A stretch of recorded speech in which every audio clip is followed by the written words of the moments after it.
If you have been feeling incredibly frustrated because you have heard the advice of just listen to your body and you have been trying and it makes sense to you, but it feels like either your body is just not sending you signals or you cannot hear them, or when you try to listen to your body, you can't interpret the signals. It feels confusing, it feels scary, and you might end up feeling like you are doing it all wrong. In this episode, you are going to understand why listening to your body has felt so hard, so impossible, and of course, it has to do with your nervous system. So that's what you're going to learn in this episode. Welcome to the Live Unrestricted podcast, a show where you'll learn how to heal your relationship with food and your body so that you can focus your time and energy on more important things like your personal growth. I'm your host, Sabrina Magna, food freedom coach, and my mission is to help make your life happier and healthier without stress, overwhelm, or guilt about food. If you love the show, please do go out and share it. And if you're looking for support with your relationship with food, details about my programs are in the show notes. Thanks for spending time with me today. Now let's jump in. All right, so we are back for episode 4 of this nervous system series. And I have been so passionate about diving deep into the importance of healing your nervous system to heal your relationship with food and your body. Because, well, number one, I don't see enough people talking about this when it contributes about 90 to 95% of the results and the outcomes that you are going to get in your relationship with food. But also, it's such a big component of Food Freedom Academy. And I was having a conversation with our members last week during our group call, and a lot of them were saying, I have never been able to go so deep into why I was being stuck with food and understanding how my nervous system has been contributing to my binging at night, or my inability to listen to my body, or my food noise, or my anxiety has been so eye-opening. And so I want to bring that into my free resources as much as I can. And that's why I'm doing this series. So if you haven't listened to episode 1, 2, and 3, I do recommend that you go back and you start there because they're all building on each other. Especially episode 1 is all about the basics. And then episode 3 last week, we talked about how to start recognizing if you are living in a chronic state of dysregulation without even realizing it. Because for so many of us, we have lived in survival mode for years or decades or even our entire life without even realizing it. It's what you see as your normal baseline.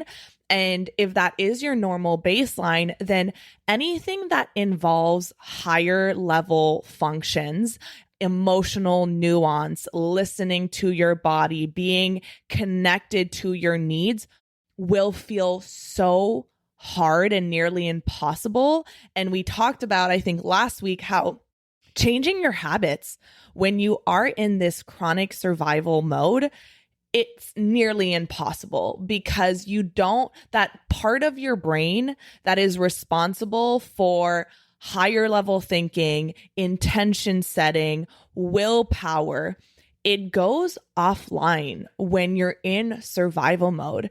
And so that's why you can wake up with the best of intentions and you're like, today is going to be different. I'm going to stick to my plan. These are my goals. These are my good intentions. And as the day goes on, it feels like everything that you had planned to do differently goes out the window. You're back into living on autopilot. You feel like your body is stronger than your mind. You feel like you're fighting yourself. You feel frustrated because you know that you want to do better, but it feels like you can't do better. All of that is about your nervous system. And so I want to talk about this week specifically the struggle that so many women face around listening to their bodies. Most of the women I attract in my programs, on this podcast, on Instagram, the women in my community are women who have come a long way enough to know that dieting and restricting is only making their challenges and struggles with food so much worse. And a lot of you may have started diving into intuitive eating, and you likely have heard the advice: eat when you're hungry, stop when you're full, listen to your body. And the second principle of intuitive eating, if you've read the book, is about honoring your hunger. Now, I just want to say a little aside. I did a podcast, I don't know how long ago, maybe a couple of months ago, maybe a year ago at this point. If you search intuitive eating on my podcast page, you will be able to find an episode where I talk about my thoughts on intuitive eating. And so I don't want to go too deep into that in this episode. So you can go and search into the backlog. I am not against intuitive eating. I agree with a lot of the principles. It has helped so many women heal their relationship with food. The name is in my podcast because I know that a lot of you want to be intuitive eaters. And I consider myself an intuitive eater. And all of my clients, when they graduate Food Freedom Academy, are intuitive eaters. However, the problem I have with the actual framework of intuitive eating is that there are a lot of missing pieces. And one of those massive missing pieces is the nervous system component. Principle 2 is about honoring your hunger. And for someone who has lived most of their life in dysregulation, ignoring the signals of their body, micromanaging food, feeling stressed and anxious around eating, and feeling a very deep fear of gaining weight or of their body changing, that person, their body does not feel safe. Their body does not feel grounded. It is not primed for connection or for communication. And so when you are starting to dive into intuitive eating and you're like, okay, I got to honor my body. I got to honor my hunger, got to listen to my signals of hunger and fullness. I got to listen to my body. You might feel like you are listening into a void. You're like, I literally have no idea. I'm trying to listen to my body and I don't hear anything. Or if I hear something, I don't know if it's anxiety or if it's hunger. And I am more confused and I am more frustrated than ever because it feels like this would be something that is so simple and that we are inherently born with. That is true. We are born with this innate ability to listen to our bodies. When you think about children, babies, they cry when they're hungry and then they turn their head away when they're full. And so we do have this innate ability to regulate our own eating. But here is the piece that no one talks about.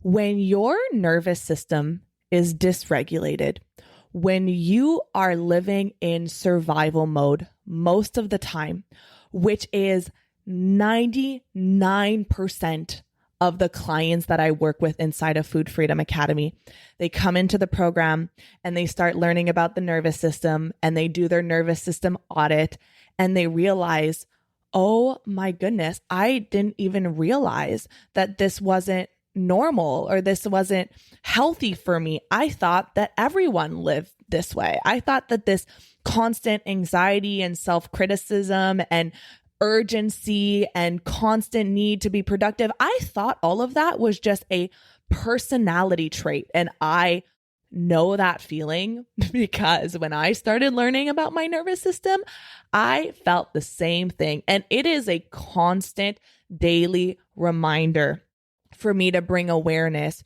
to ways in which I am falling into dysregulation or I am giving into that urgency or the criticism. I'm like, okay, my nervous system needs some of my love and some of my attention right now so that I can self-regulate and bring myself back to safety and connection and feel grounded.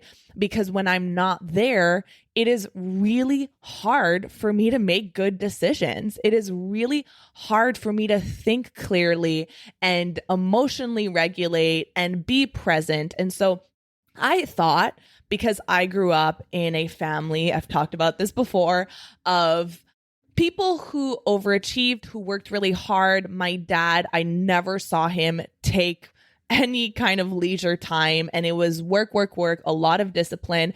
And so I thought, well, I just got that from my dad. It's a personality trait. But the more I learned about this, I realized, oh no, my nervous system learned these patterns from how I grew up and what I saw and what my brain thought to be safe in order for me to belong and connect with people who are in charge of my survival, my caretakers. So when I started realizing, oh, I can rewire this. I don't have to live this way. This is not my personality. This is not my character. This is not just who I am. These are just patterns that my nervous system has learned, which means that with the right tools and right resources, I can unlearn this. That was so freeing. And I can tell you, over the past few years of doing this work on myself and on my clients, it has been the most beautiful thing to realize how much agency, how much power you actually have in your behaviors, in your patterns, in your cycles that you can break. And so many women, like I said before, 99.9% of the women who come into Food Freedom Academy come in with nervous system dysregulation.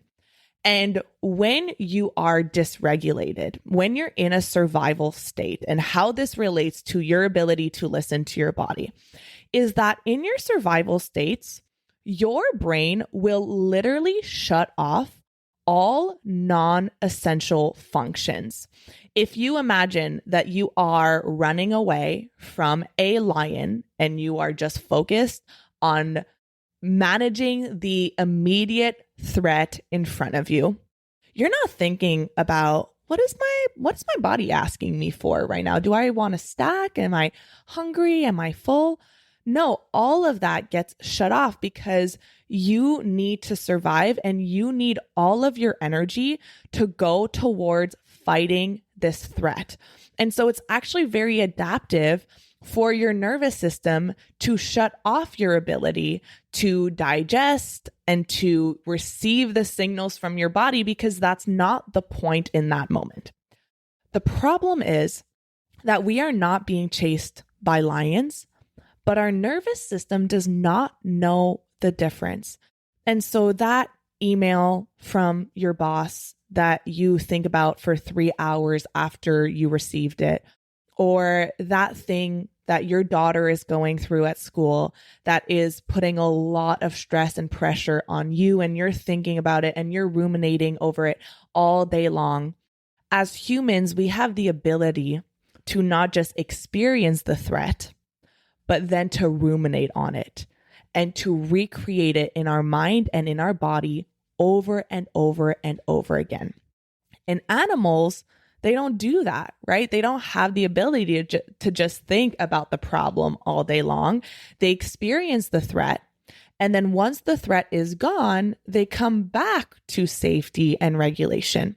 So when you are spending your whole day either experiencing the same problems, ruminating over them over and over and over again, or you have trauma that is unprocessed, that is stuck in your body, that is increasing your sensitivity to threats, because when you've experienced trauma, your neuroception, which is your internal threat detection alarm, is more sensitive. So if you imagine that you have put this alarm system in your house after being robbed because you were like, I don't want this to happen again. But instead of the alarm system just going off when there is a legit emergency, it is now going off as a response to the slightest things, like a fly that is flying by or a gust of wind. So now you might be living your life from a state at which everything is a threat and everything feels dangerous. And so to your nervous system, it is not a time to relax and to send you signals and for them to be clear and easily understood. And so you might be feeling so frustrated because you are trying so hard to listen to your body, but your body doesn't feel safe to send you those signals.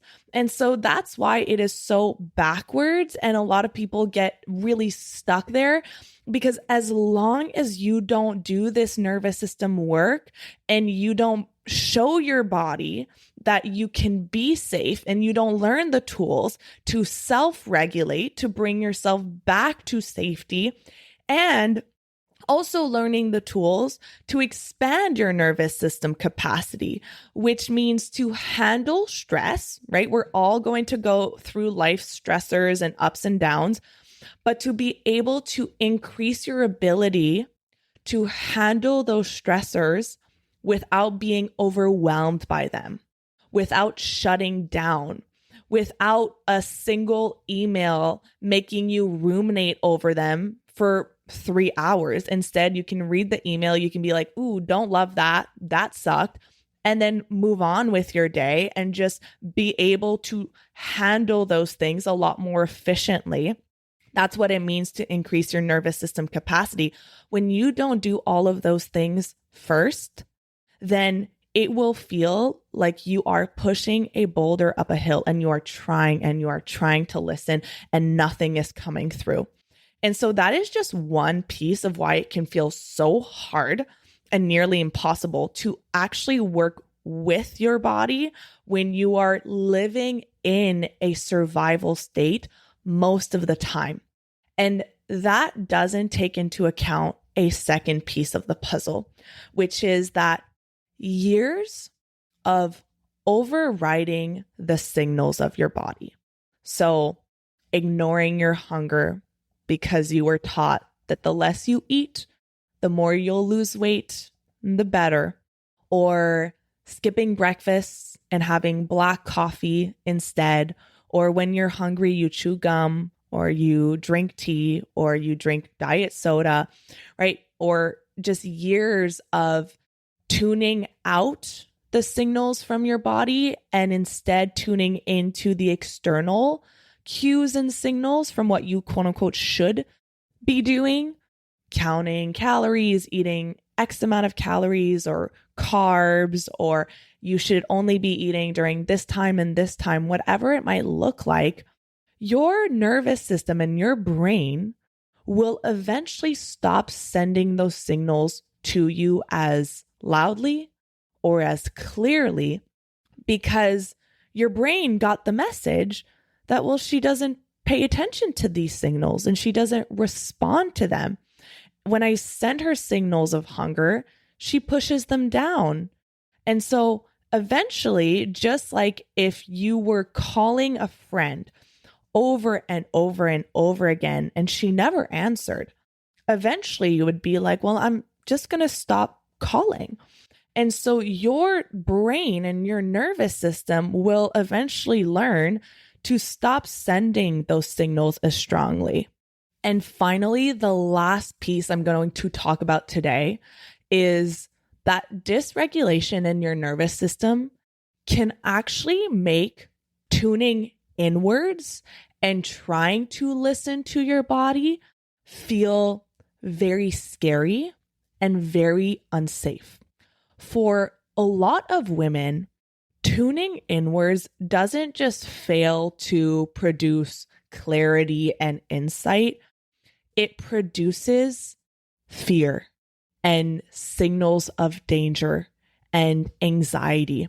Because if your body has stored a lot of unprocessed emotions, right? If most of your life has been about pushing your emotions down and using buffers, temporary fixes to get through the discomfort. So those buffers could be, of course, food or restriction or scrolling, shopping, watching TV, whatever you can do to just escape the uncomfortable emotions.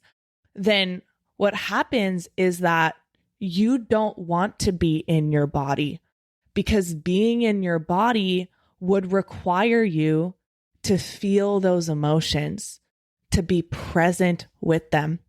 Turning your attention inwards can surface that anxiety or that shame or that guilt or that regret, anger, frustration, any kind of formless dread that maybe has nothing to do with food. It could be related to things in your past. It could be related to sadness. This is something I hear a lot from my clients, is this sadness that they feel at the beginning from all of the time that they lost, all of the things that they missed out on, all of the cost that they had to pay because of how long they waited to get support with the relationship with food. That can trigger a lot of sadness, because you look back and you're like, man, I have this one life here on earth and I spent 30% of it, 50% of it consumed by food and missing out on life because of it. And a lot of people will end up delaying getting the support because they don't want to feel the sadness and they don't want to feel the emotions that they've been pushing down that are a byproduct of avoiding these issues for so long. And so to try to tune inwards and to say, okay, well, now I'm going to listen to my body. Well, you're not just trying to listen for the signals of hunger and fullness, because interoception, which is your ability to hear the signals from your body, so to sense what's happening inside of your body, is not just about hunger and fullness. It's about fatigue and your emotions. And so when you are making the decision to tune inwards, your nervous system may sense that as dangerous, because it's like, no, I do not want to feel these emotions that I haven't allowed myself to feel or to process or to be present with. So staying in your head, living from the neck up, following the rules, controlling your intake, overanalyzing your problems, right? Oh my goodness, this is something I used to do, is I could tell you everything about my problems. I was so self-aware. I would overanalyze and I would logic and I would reflect on them, but it was all in my head. I would not allow myself to actually feel the depth of what it was about, because that number one, did not think that I could handle it. And number two, I didn't know how. And a lot of the work that we do inside of Food Freedom Academy is teaching you that you can handle discomfort. Because if you don't think that you can handle discomfort, just think about how much this will impact your ability to heal your relationship with food. If you don't think that you can handle discomfort and that you can process your emotions, well, number one is you will not be able to tune inwards and to listen to your body and to be with your emotions, because that will feel scary and that will feel like it's going to overwhelm you. But it will also interfere with your ability to gradually let go of habits and maladaptive patterns that have enabled you to not feel your emotions. So if you want to stop emotional eating, but you don't believe that you can handle the discomfort of the emotions, then your nervous system is going to say, absolutely not. I don't want to feel flooded by this overwhelm. I don't want to feel flooded. I don't want to feel overwhelmed by this discomfort. And so I'm going to keep turning to food because that is easier. Or I'm going to keep using restriction because that is easier. I'm going to keep obsessing over my body because that's a great distraction and that makes me feel safe, and feeling my emotions does not feel safe. And so much of this work is teaching you that you have the capacity to handle discomfort, and it starts small. Of course, this is not about overwhelming your system. And a lot of people, they will start too big and they will go out of their comfort zone, which you do want to do. You want to get out of your comfort zone, but there is a sweet spot between your comfort zone and your panic zone. And that is called your growth zone. And that's where you want to be. You want to be in that growth zone. But a lot of people try to go too big and they throw themselves into the panic zone. And then your nervous system is way too far from home. It's like, I do not feel safe here. This is way too scary. I do not want to be here. I feel overwhelmed by this. And so when people jump in 2 feet into the panic zone, then their nervous system will retreat right back to their comfort zone because they're like, okay, this right here, this is what we know. This is what's predictable. This is what's familiar. And so we're going to stay here. This feels better. Even if your comfort zone is miserable, even if your comfort zone is where food is consuming your entire life and you are missing out on life, at least it feels better than when you're panicking.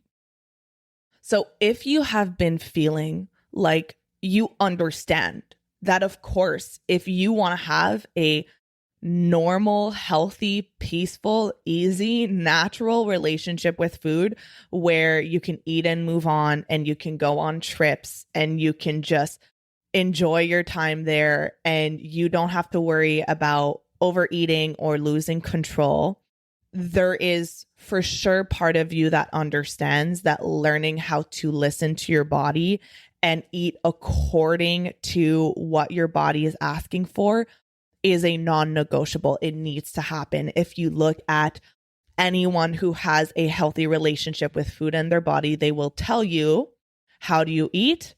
I just eat by listening to my body, right? I eat what feels good. I eat what sounds good, and I don't overthink it.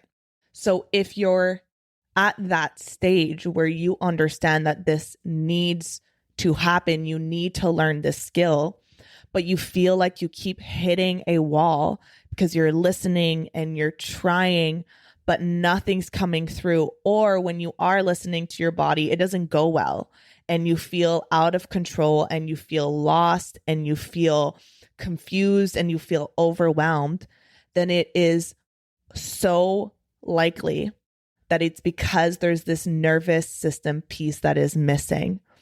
Learning how to get your body to feel safe, to send you those signals, increasing your capacity to be in your body without feeling overwhelmed by it. And when you are not constantly living by the hormones of stress and anxiety and fear, it will be so much easier for you to distinguish the difference between true physical hunger and emotions. Anxiety, emotional hunger, those sensations in your body that are produced by those hormones of stress. This is a process. There is a lot to learn.